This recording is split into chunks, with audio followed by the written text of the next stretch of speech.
I forgot how to film. Let's just say that. Space buns now means I'm doing a witchy YouTube video. However, I'm feeling real cute right now and I might film like 4 other videos looking like this. So if you see that, mind your business.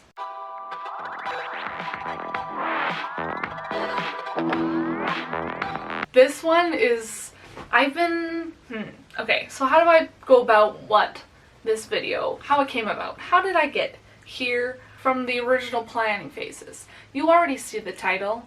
You know what it is. Witchcraft in the Snow. Now, when I was doing my I did a full moon video, I knew that I wanted to do a new moon one, which I still haven't done yet, but I will get to. It's already planned, I just have to do it all. Like, who am I? So I've planned that one, and then I was like, you know what would be fun is doing like summer witchcraft thing, because there's certain things that you do in the sun that would be really cool, like with suntan lotion and whatnot, that I think are useful things to know.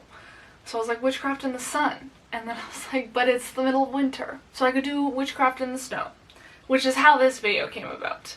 It's been a long process to get from there to here. This one was a lot harder to plan than the other 3 witchy videos that I have planned for. I don't know why this was the hardest one, because you would think there would be a lot. But it turns out most of the people who do witchy stuff do not care about the snow. They don't care. There's like some things you can do, because it took me 2 months to research everything.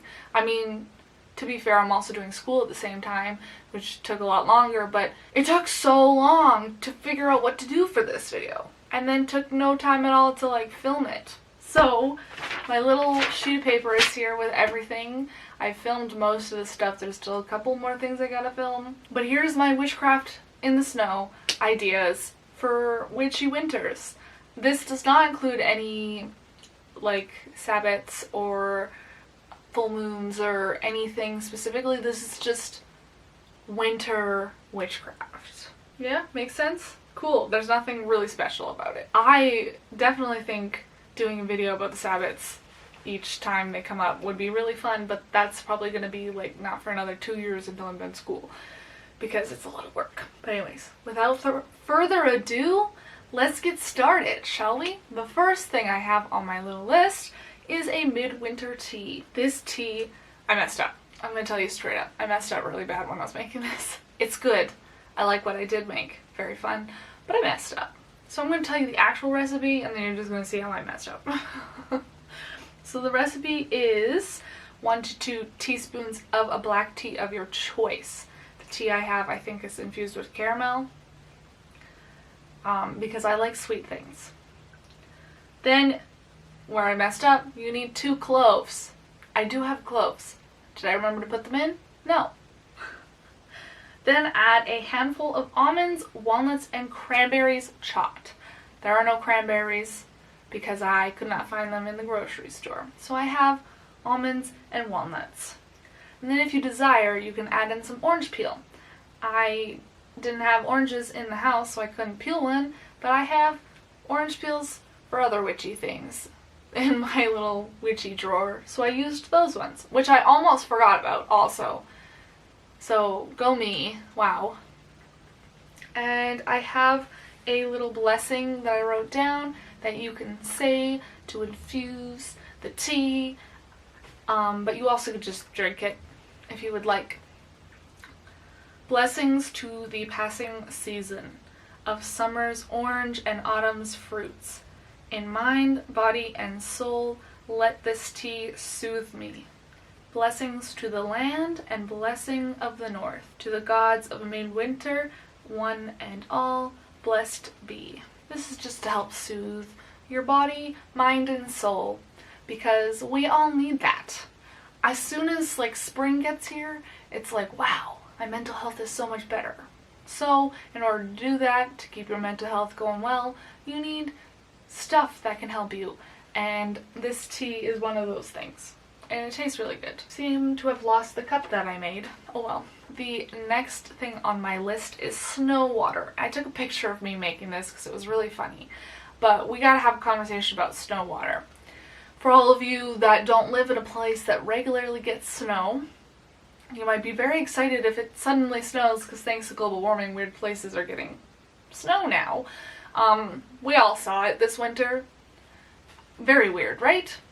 But, so we're going to have a good conversation about snow. Snow water, before you collect it, is good for release and endings, cleansing, slow moving spells, and freezing and stopping something.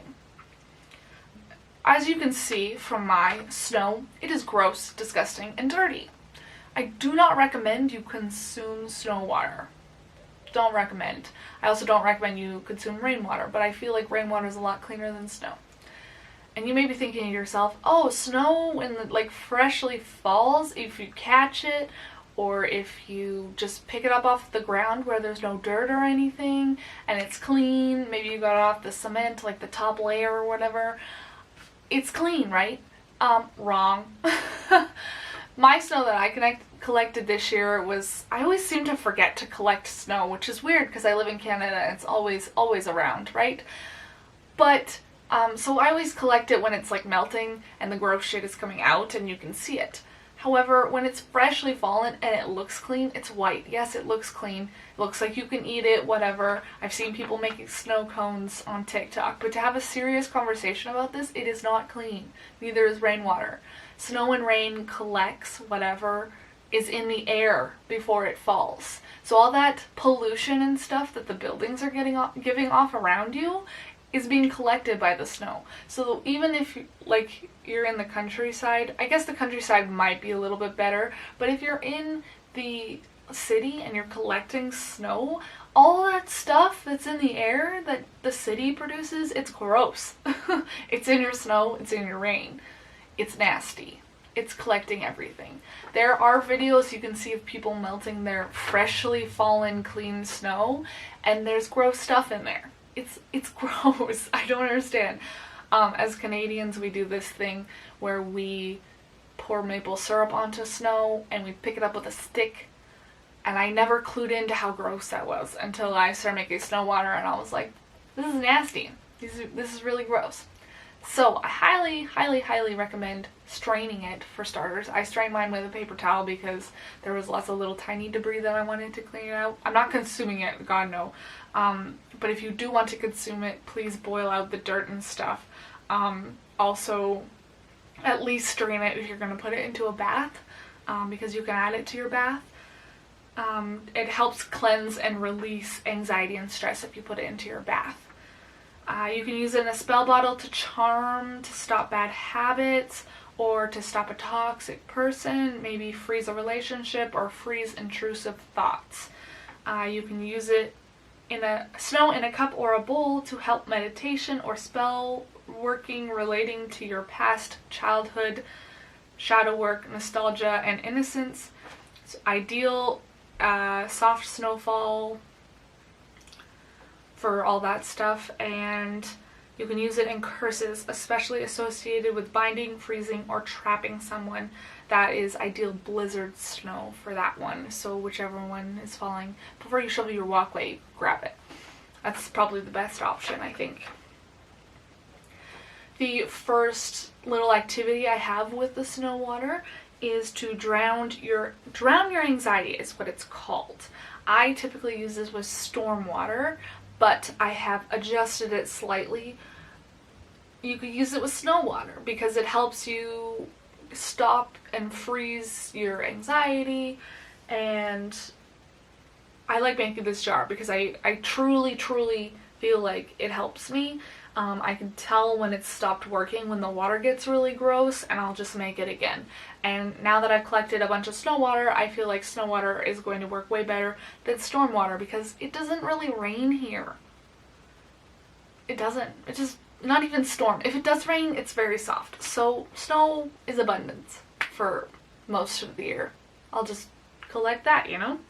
So you are going to need snow water, rosemary, basil, a piece of paper and a pen, and a jar. On the piece of paper, write your name, write your intent. You can add sigils. I typically add sigils, but I couldn't find my book, so I just wrote my intentions on the back. That's my bad. The rosemary is really good as a calming, remembering kind of who you are, all around good herb. Basil is also really, really calming, and I add it to all of my confidence jars because I feel like it's really, really good for that. Then you're going to add your snow water, drowning all that stuff in there, and close up the jar, and you're pretty much ready to go. This one I would not seal because you can redo it a bunch of times. Whenever your anxiety gets really bad again, just redo it. Keep going, you know? Put new stuff in, refresh it. I've done this about 4 or 5 times, and I truly, truly, really enjoy it. The next one is just a small candle spell with a blue candle. Also, white will work. It is for safe travel in the snow. So if you're going on like a trip for Christmas or something, or family vacation in the snow, maybe you're going skiing. Who knows? What are you doing? I don't know.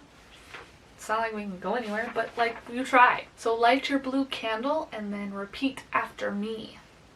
Shimmering snow, safety please. Shimmering snow, here we go. I love that. I think it's so fun. Just do it before you, like the night before you leave. Focus on staying safe and you should be good to go. Safe travels. Do you like my new candle holder? I really, really like my new candle holder. I've got 2 of them. I'm very excited. And the last activity I have on my list is an ice cube for beauty. This one was really fun. It's fun to tell your family, hey, don't touch that ice cube tray in the freezer that's filled with herbs. I only made 2 ice cubes, but I put snow water in it because I was like, let's just go with the theme. Snow water, why not? You could use regular water. You could use moon water. Whatever you feel is a good idea. Add in some lemon balm, some rosemary, and some basil. Do you see a theme here? There's a theme here with the herbs. Lots of rosemary and basil. I think that's pretty good. Freeze in your ice tray and then rub on your body where you wish to make yourself more beautiful. Mine have not frozen yet, so cut to a clip of me rubbing this, probably on my neck. And oh, I give away way too much stuff in these videos, but those are all the activities I have for you.